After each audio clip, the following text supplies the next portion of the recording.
I laid in my bed and I was like, I can't do it. I bought it. I bought it like mid-season, so it was like $9. That's what you gotta do. Actually, if you buy it right now, it's like $6. Good deal. You might do that. Alright. So, today, so again, what I want to do today, I want to continue on with where we left off yesterday. Because obviously you guys, some of the front row didn't get homework yesterday because we didn't finish that. So, I want to make sure that we talk about the half angles, we know what they are, you do an example of it, and then I'll put you those for your next work. Okay, make sense? Alright, now, here's my question. Do you want to do a double angle formula first? Which one? The double angles is the one where you have like 4 through 6, 7. We want to do one of those first. Okay, let's do one of those. Then we'll do a half angle one, and then I think hopefully you'll be fine. I do need to put all the half angle formulas on the board, so you at least have them all. So we'll do that when we get to the second problem, okay? Alright, so double angle formula, I'm just going to pick one right out of the textbook. That way you can kind of see. Alright, so here we go. Let's do number 7. We're going to do that round, so you actually have this one. So number 7 says this. It says sine of theta is 15 over 17. Okay? Alright, and so this was the clue they gave you. Now, what is this clue telling you? What is that? Exactly. You can draw the triangle. Now the problem is I don't know what quadrant to draw. So they give you a section. They say, okay, this angle is in the second quadrant. So they just explicitly tell you that theta is in quadrant 2. Quad 2. Okay, so that's where I'm going to draw this thing. So I'm in the second quadrant drawing a triangle. Theta's right here. It's always, it's touching the origin, right? The sine is opposite over hypotenuse, like you said. It's the opposite over hypotenuse. So, does that make sense? Okay, so now that we have that, we can do the Pythagorean theorem, figure out the missing wall. That's that one. We need to do that first. I know it seems a little goofy. I do need to find out. Because the question on number 7, it has 3 parts. I believe it has an A, B, and a C.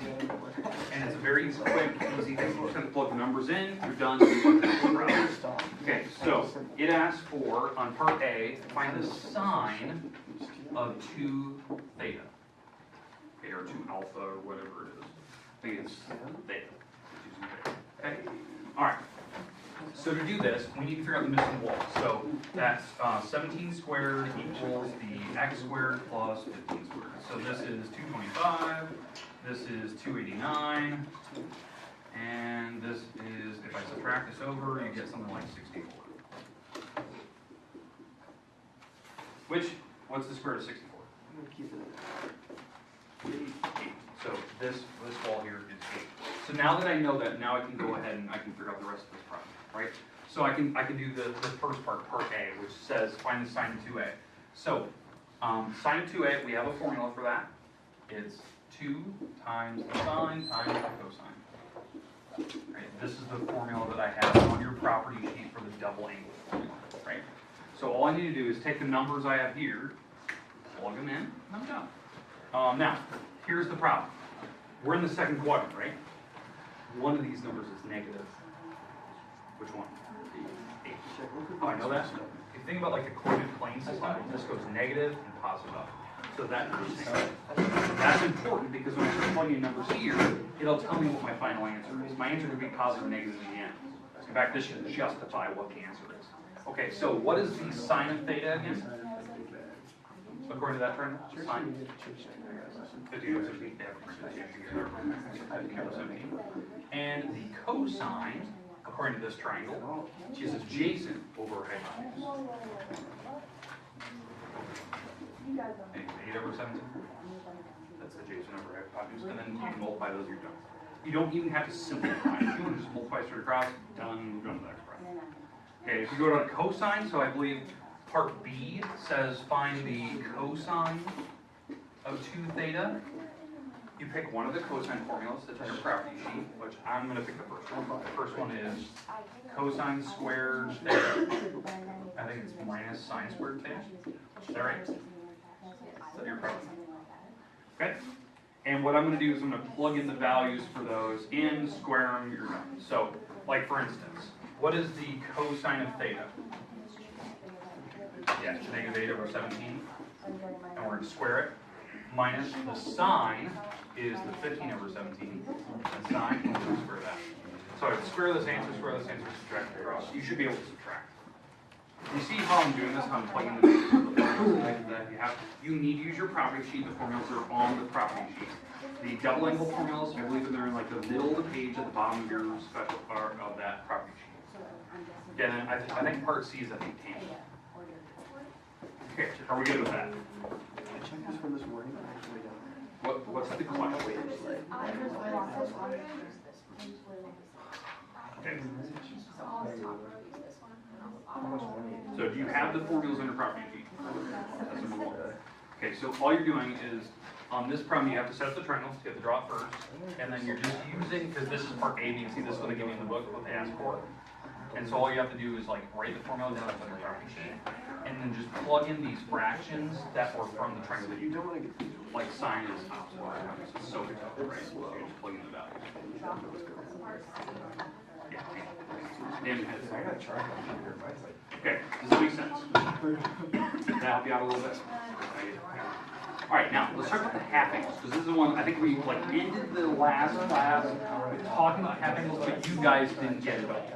So I need to put those formulas on the board because the half angle formulas you have to have them written down. They were not on your property sheet, so we need to have one of those. So in fact, I'm going to put all the formulas on the board so you can actually write these down. All right. So the half angles, the sine half angle formula is this. That's the half angle formula for sine. You should have that one written on your property sheet. I think we did that like earlier this week, like Monday. Yesterday we talked about cosine. I believe we finished this one yesterday. It was plus or minus square root 1 plus cosine over 2. The one that we were like rushing to get done yesterday was tangent. This is the one that we didn't have a lot of time, and there was like 3 of them. So it was tangent, alpha over 2. So the first one was this. That was the first one that we didn't discuss, that we didn't have yesterday. I think like it was right when the bell was going off, I was writing these on the board. So that's the half angle formula. Now tangent has 2 other ones. The other ones that you want to have written down, I have them written right here. The first one is 1 minus cosine alpha over sine alpha. That was one of them. The other one is sine alpha over 1 plus cosine alpha. And those are the ones you need to add your property sheet. Again, how these work, these 2 are conjugates of each other. They're like perfect conjugates. If I take the conjugate at the bottom, it would actually turn out to be the top one. And again, how did they come up with these?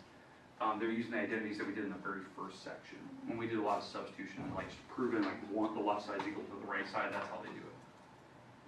Okay, now what I want to do, now that you have these and you have a little bit of time where you can write those down on your property sheet, let's do an example of it. This will be my last problem, because you guys didn't get this. It was like right at the end of class, and I was making sure that you guys had this.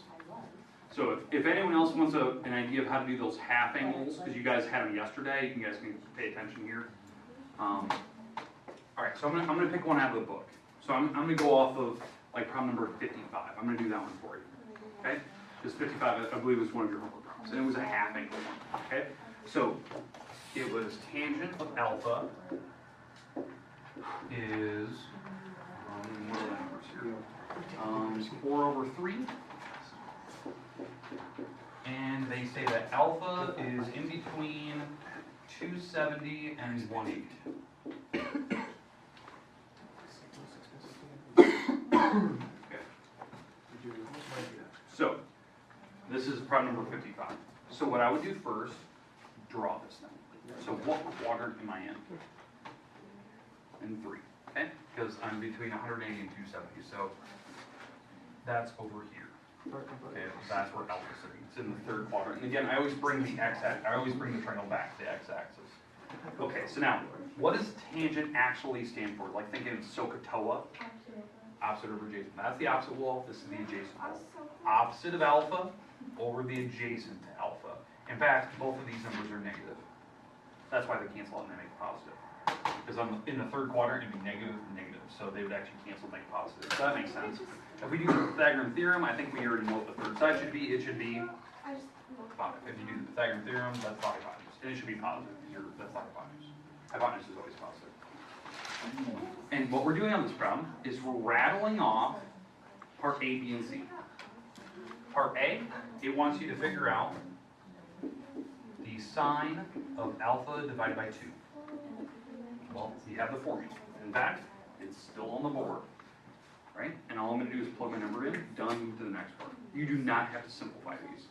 You just have to plug the fraction in and you're done. Okay? So what is the formula for when I take the half angle formula for sine? What was the, say it again?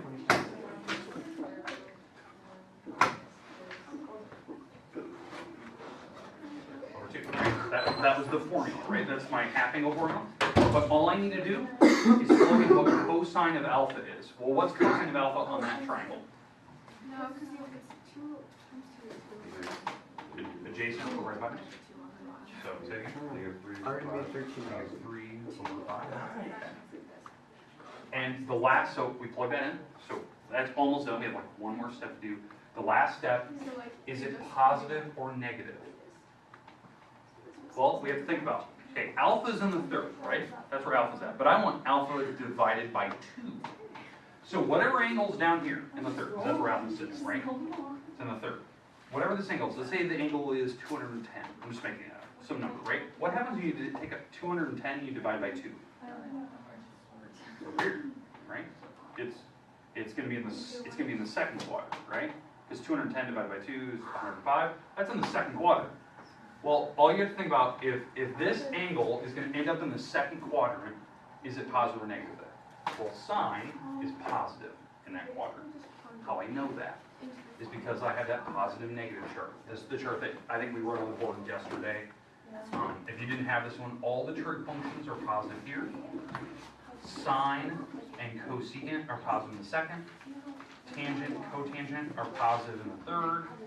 Cosine and secant are positive in the fourth. Well, when we were in the third and we cut this angle in half, making alpha over 2, it brought us up here in the second quadrant, and sine is positive there. It's in the second. So you have to think about, okay, what quadrant did I land? Is my answer positive or negative? It was positive. That's it. I'm done. I move on to part B. So we don't have to solve that? No, you don't have to solve it. You just have to plug it in, you're done, move to the next problem. So I think part B talks about finding the cosine of alpha over 2. I think this is part B now, right? It says find cosine. Well, cosine, the only difference is I have a plus here. That's the only difference. So it's the same formula. So it's it's 1 plus the cosine. So I have that thing set up. Now I have to worry about, is it positive or negative? Because it was almost the exact same formula, right? Well, if I go in the second quadrant, so this is my angle in the third, and I cut it in half, right? Alpha divided by 2. Is cosine positive or negative in that second quadrant? Negative. Cosine should be negative, right? Because only these two are positive. So my answer should be negative in the very end. That's all I have to think about. You do not have to do a lot of work. You just have to plug the numbers in and you're done with the next part. So it's getting you used to like what your formulas are. When you do tangent, you only have to pick one of these. That's all you have to do. Just pick one and plug them in. I would recommend to do this one. It's easy. You don't have to spread it. Simple. All right, homework that you guys need, because I don't know if you guys even wrote it down yesterday, because you guys didn't have time, the other ones did, was page 615, and it's on the board, it's 615, it was 4 through 6, 7 through 13, 47 through 49, 55 through 58. Why are we doing things like that? Going back What? down? Why are we like doing that? I just wanted to try it out, see if it was going to be more manageable, because when we get to really hard material, what I want to do, my goal is to like one day you guys get the lecture. They get to work on whatever they have. Okay? The second day, you guys go back and work. They come up and they get the lecture. So it's smaller, and you get more like personal personalized questions that what you need. So it's smaller, so I don't teach 20 people. So it's just a strategy. I'm just trying it out, see if I like it or not. It's one of those things we learned in professional development. Now I'm gonna try it out. See if I like it. Let's go. Heck yeah. Yeah, that was kind of the idea, but the problem is like, this is all new, so now it's gonna be We take one more risk. Alright, there you go. I just want to make sure of that. So back of the room, if you guys wanted that problem, this is one of your problems. I think it was number 55 in your homework. I did a part of it, I did part B, so you can kind of see it. Actually, a good call. There you go. Make good calls. Okay, so, Tesla, right? I saw some all the way down to there. So I bought $25 million worth of shares right there. And then in just that little time that I've made